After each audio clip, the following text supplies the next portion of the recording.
English Shorthand Dictations of Sir Kailash Chandra. Dictation number 1. Get ready. 5 seconds. Start. Now, Sir, Honorable Members will recall that the bill was introduced in the House of the People on the 2nd September 1953. It has had a long history and in one form or another it has been before the public since the end of 1949. In the statement of objects and reasons, the various stages through which the bill has passed since 1946 have been summarized, and I need not recapitulate on this occasion and the circumstances in which the then government of India took the decision in early 1946 to initiate an inquiry into the reform of our company law.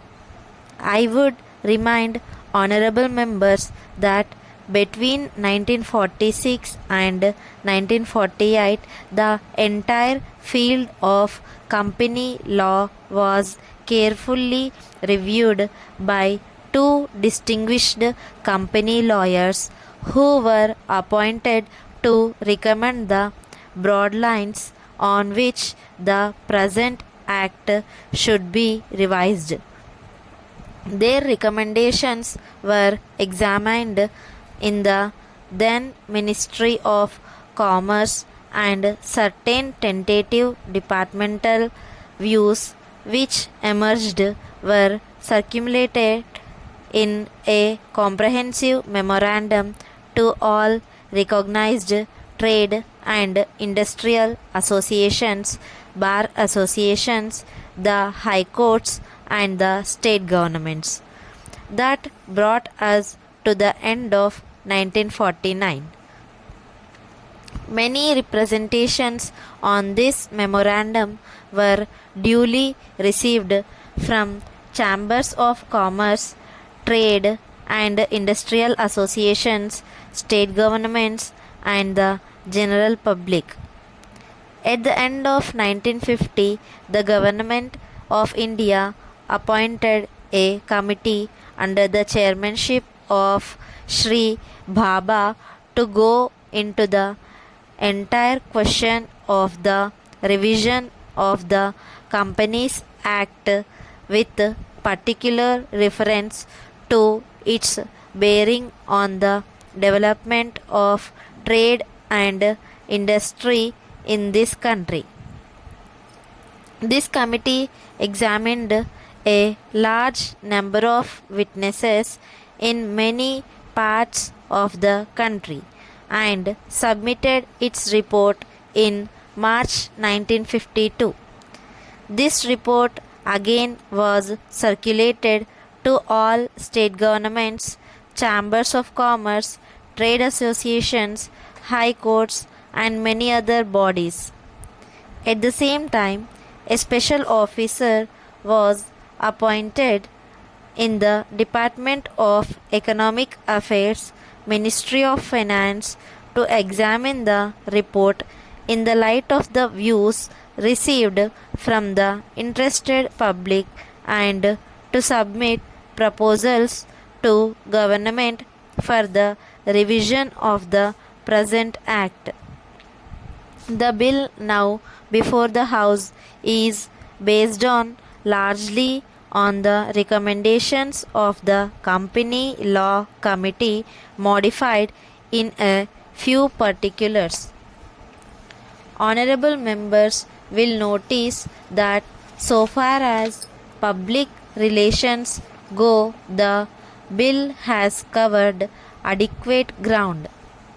In a measure like the Companies Bill, however, which covers the entire field of the operation of joint stock companies, the limits of consultation and discussion can never be exhausted, and I would like to inform honorable members that although the bill was introduced in Parliament over 7 months ago, our officers have been engaged throughout this period in further studies and informal discussions with the interests concerned, and on occasions I have also participated in such discussions. I have also given some further thought to some of the issues arising out of the bill, and I propose at the appropriate stage to bring before the Select Committee any changes in the provisions of the bill which seem to me to be worthy of consideration in the light of this further examination.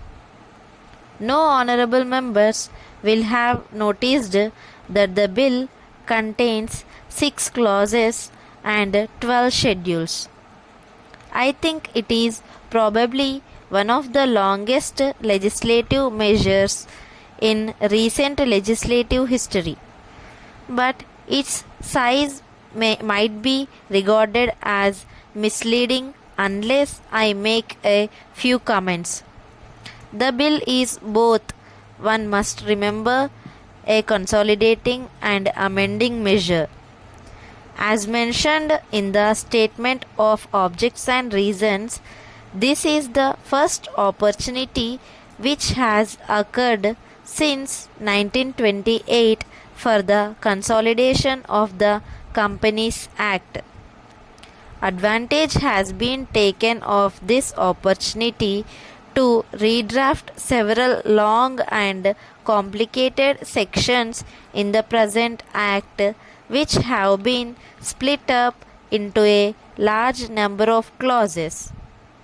This is the largest single factor accountable for the increase in the number of clauses in the bill.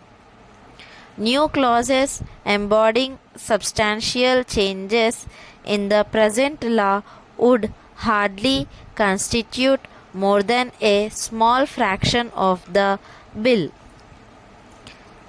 I would also draw attention to the structural changes in the bill to which a reference has been made in the statement of objects and reasons.